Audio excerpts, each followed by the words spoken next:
We finally have all the stats for weapon attachments, and I gave you the best possible class setups to help elevate your Warzone 2 experience. And today, I'm going to be giving you the top 10 weapons in Warzone 2 with their setups. 10 is the Kastov 74U Assault Rifle. It's the best mobility AR, and it has the best close range time to kill on assault rifles now that they've nerfed the STB-556, making the 74U a great close range weapon. But its best role is going to be as a sniper support because you get SMG time to kill up close with assault rifle range. Another big benefit is the 74U's great iron sights, meaning you get an extra attachment for whatever you want. And going into that best class setup, we're going to be going with the X10 Havoc muzzle that gives us horizontal and vertical recoil control. And for the tuning, we go plus 0.52 towards recoil stabilization and plus 0.25 towards gun kick. Then we'll use the Scraggler Tango underbarrel, and we like this one because it only hurts our aim down sight speed by 20 milliseconds while still giving us a few percent towards recoil control and helping our hipfire accuracy on a weapon we have to use up close.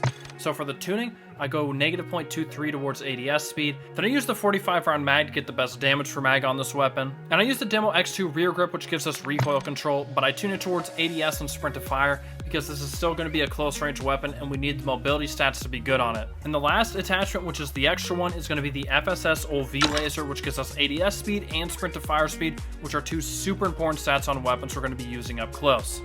But if you don't like the iron sights like me, you can go with an optic like the Cronin Mini Pro instead. 9 is the vaznev 9K. This is the most versatile submachine gun, which makes it a great sniper support. I know we're kind of heavy on the sniper support so far, but this also works great as just a close range SMG.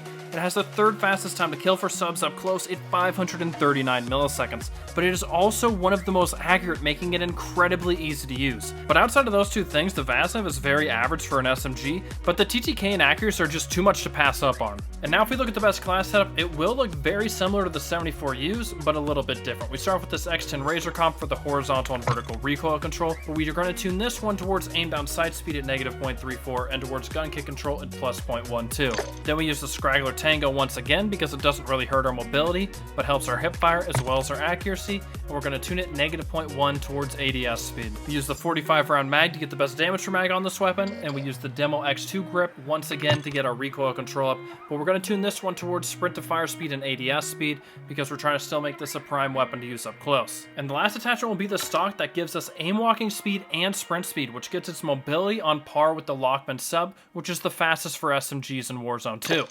And for the tuning, I go towards ADS speed at negative 2.32, and I go towards aiming idle stability at plus 0.46.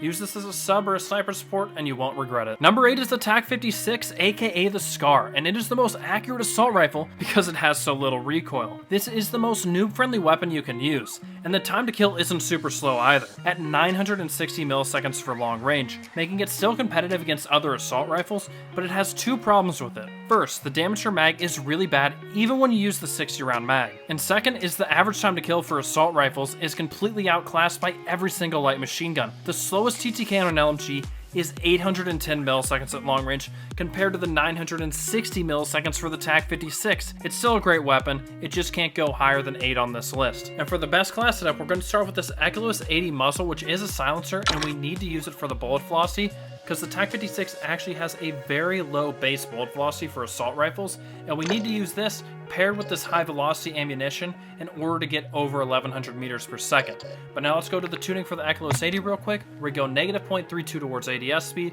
and plus 0.45 towards bullet velocity. Then we'll use the Slot Grip Precision underbarrel because this helps us out a lot with our recoil control and makes this weapon an absolute beam, and we're going to go negative 0.4 all the way to ADS speed because obviously we don't care about hip fire accuracy on a long range weapon. Then of course we already went over we're using the high velocity ammunition, but for the tuning I go all the way to damage range at plus 0.7 and towards bullet velocity at 4.94. And then we're going to use the 60 round magazine, but you only need to use this in trios and quads. If you're in solos or duos, you can use the 40 round instead. And the last attachment is the Cronin Mini Pro, which is my preferred optic on my long range weapons, but if you prefer the aim op, just switch over to that. I put a lot of effort into these videos, so if you could please get to 50 likes, I'd appreciate that a lot. And make sure to subscribe for more Warzone 2 and Call of Duty content. 7 is the Kastov 762, aka the AK-47. it's the upside assault rifle. Depending on your skill level, this weapon could be ranked a lot higher or lower on this list. The Kastov is essentially the RPK with the same time to kill and the same fire rate, which are 700 milliseconds for the time to kill at long range and 600 rounds per minute for the fire rate. But where it differs is it has better mobility and more recoil, which is why it isn't ranked as highly, because not as many players can use the Kastov 7.62 effectively. But if you can handle the recoil, it's worth using over the RPK for the better mobility. And if we look at the best class setup, I start off with the Sack and Shred 40 muzzle because it gives us more vertical recoil control than horizontal, and this gun bounces a lot more up than it does to the side. And for the tuning, I go plus 0.44 towards the recoil stabilization and plus 0.12 to gun kick control. And for this weapon, I use the Commando foregrip on the underbarrel because it gives us about 3% towards our recoil control, but it also gives us aiming idle stability, which I find to be very important on weapons that kick a lot more, so the weapon isn't swaying at all. And for the tuning, I go plus 0.23 towards recoil stabilization and plus 0.31 towards aiming idle stability. And like all long range weapons, we gotta use the high velocity ammunition, and then we tune it towards damage range at plus 0.25 and 6.68 towards bullet velocity. And then we use the 40 round mag on this weapon, which is its biggest magazine, and you would think that would be a really big con to it, but this actually has more damage per mag than the Taq-56 does with 60 rounds. And once again, the optic, I like the Corona Mini Pro, but you could use the aim op instead. 6 is the RAAL MG. You either love or hate this weapon. The reason you would hate it is that the mobility is painfully slow, even for a light machine gun. And I mean painfully slow. But you would love it because the time to kill is ridiculously fast at 540 milliseconds at long range, and that is faster than most SMGs at close range. The vaznev 9K had a 539 millisecond TTK up close. This is 540 at long range. That is ridiculous. But it does have a 72 millisecond open bolt delay, meaning it takes 72 milliseconds after pulling the trigger for the weapon to actually start firing. But even if you add that onto the TTK, it's still 612 milliseconds, making it 88 milliseconds faster than the RPK. The RAAL MG is the most powerful weapon easily, but comes at the steep cost of mobility. And for the best class setup, we use this TACG76 muzzle. We use it because it helps with horizontal recoil control more, and right when you start shooting it, it veers off to the right before evening out, and this muzzle is going to help us aim a lot better. And for the tuning, we go towards gun kick control plus 0.18, and we don't touch the left side because we do not want to hurt the aim down sight speed. Then we go with the high velocity ammunition, and we tune it towards damage range at plus 0.7, and then we don't touch the bottom. Then we use the STIP 40 rear grip, which is just going to help us with recoil control, and then we tune it towards ADS speed at negative 0.65 because this thing needs all the help it can get with ADS. And then we go towards aiming idle stability at plus 0.35, and then we use this FSS UV laser because it helps us with ADS speed, and this makes it, I believe, 505 milliseconds when the base is 510, so it's a little bit better, and you'll be able to manage with this weapon. Then I use the Corona Mini Pro for the optic. Number 5 is the Signal 50. A sniper is finally on the list. Sure, it can't one-shot headshot, but that doesn't stop it from being a top 5 weapon in Warzone 2. This is the best sniper because it has the fastest fire rate at 111 rounds per minute, and it knocks in 2 shots if you hit at least one of the shots to chest or higher. It is only one of 2 sniper rifles that can do that. This might seem weird talking about time to kill with a sniper, but since it takes 2 shots, it makes sense to me. The long range time to kill is 540 milliseconds, which is the same as the RAAL MG. Of course, you have to hit back-to-back shots, and it's way more unforgiving if you miss,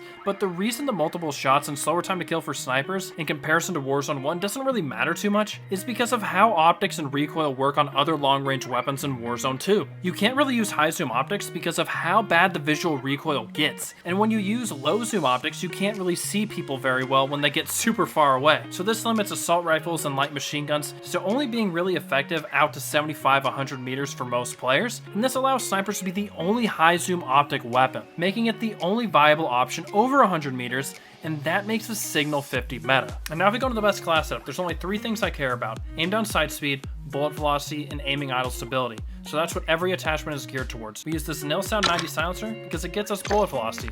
We tune it towards ADS at negative 0.77, and we tune it towards bullet velocity at plus 0.52. We're going to use this FSS Shark Fin underbarrel because it helps aiming idle stability without giving us any cons, so we don't hurt our aim down sight speed. And for the tuning, I'm going to go towards aiming idle stability at plus 0.18. Then we use the high velocity ammunition, and for the tuning, we go all the way to damage range and all the way to bullet velocity. Then we use the Corio Laz 44 laser because it gives us aim down sight speed and aiming stability, 2 of the 3 stats we care about on this weapon. And the last attachment will be the FSS Echo Stock that gives gives us aiming idle stability, and we're going to tune it all the way towards ADS and all the way towards aiming idle stability, and this is the best Signal 50 build you can use. The fourth best weapon is the Lachmann sub. This is my favorite SMG because it has the best overall mobility, paired with the second fastest time to kill on SMGs, and a good damage per mag. This makes it amazing from solos all the way to quads, and you can't go wrong with it if you pair it with an LMG or an assault rifle. The only problem with the Lachmann sub is that its range is limited, and that limits its ability to be a good sniper support, even though it has very low recoil and good bullet velocity as a sub. I can't recommend this awesome weapon enough with its 525 millisecond time to kill up close. We're going to start off with the X10 Razor Comp muzzle for recoil control, and we're going to go towards recoil stabilization at plus 0.21 and gun kick control plus 0.1. Then we'll use the Scraggler Tango underbarrel because it helps our recoil without really hurting our mobility,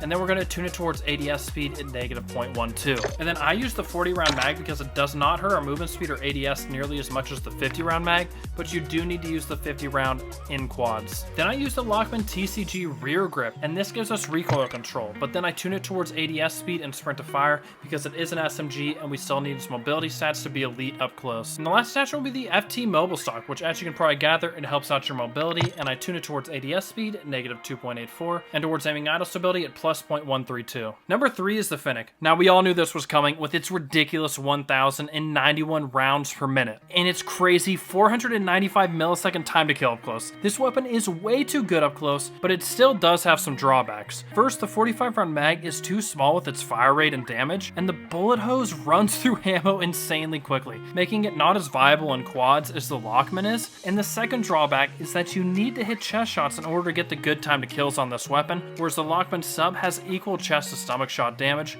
making it much more forgiving. But even with those drawbacks, it's still so overpowered, and that's why it is at number 3. And for the best class setup, we're going to use the X10 Razor Comp for recoil control, and the tuning is going to be towards aim down sight speed and gun kick control. Then we use the Scraggler Tango. I've gone over the reasons many times in this video, helps recoil without really hurting mobility, and then we're going to tune it towards ADS speed at negative 0.27. Then we use the 45 round mag because that's the biggest magazine possible. It's still a little bit too small in my opinion, but I guess that's good. It would be even more ridiculous if you had a 60 round mag. Then we use the Fennec stippled grip because it gives us recoil control, but once again we're going to tune it towards ADS speed and sprint to fire to keep the mobility being really nice up close. And finally, we're going to use the F-Tac Loctite stock because this helps our mobility, and we tune it towards ADS at negative 2.45, and that is the best SMG in the game. The second best weapon is the Taq-V. It's a battle rifle that's a heavy hitter with great range and a great time to kill at close and long range. They are 525 milliseconds and 735, which puts it on par with the Lachmann sub up close and almost on par with the Kastov 762 at long range. That is a busted combination. This weapon is super versatile, making it good in almost every situation and never putting you at a disadvantage. This is the superior version of the Taq-56 in every way other than recoil. The Taq-V does kick up quite severely, but has no horizontal recoil, making it fairly easy to control, but it is the reason it's at 2 instead of 1. Now if we look at the best class setup, we start off with the Sack and Shred 40 because it helps our vertical recoil control more than horizontal, and that's what it really does, is kick up. And for the tuning, we go towards recoil stabilization at plus 0.49 and gun kick control at 0.23. Then we use the Lock Grip Precision 40 underbarrel because it helps out a lot with recoil control, and then we're going to go with hip walking speed because we don't really care about hip fire on this weapon, and this makes our strafing a little bit better. And then we go with aim down sight speed at negative 0.13, and then as always we're using high velocity ammunition, and we tune it towards damage range at plus 0.54 and towards bullet velocity at plus 2.9. And then we throw in the 50 round drum because this allows us to get the best damage per mag on this weapon, and it works beautifully in quads. And then as always, I like the Corona Mini Pro as my optic, but you can switch it to the aim op. Number 1 is the RPK. Is anyone surprised? Probably not, because the devs have refused to update the game and nerf the RPK a single time since launch, even though it's been the clear meta since day one. I'm sure that they'll change that at some point, but currently its 700 millisecond long range time to kill, paired with its accuracy and giant magazine with a quick reload, are too good to pass up. You'll be at a disadvantage if you use anything else at mid-range, and that's how you know a weapon is overpowered. If you're using anything else, you're just screwed. And let's just get into the class setup really quickly. So we start off with the Bore 490 muzzle because it helps with horizontal recoil more than vertical, because this thing does bounce to the side a bit, but not once you put on this attachment.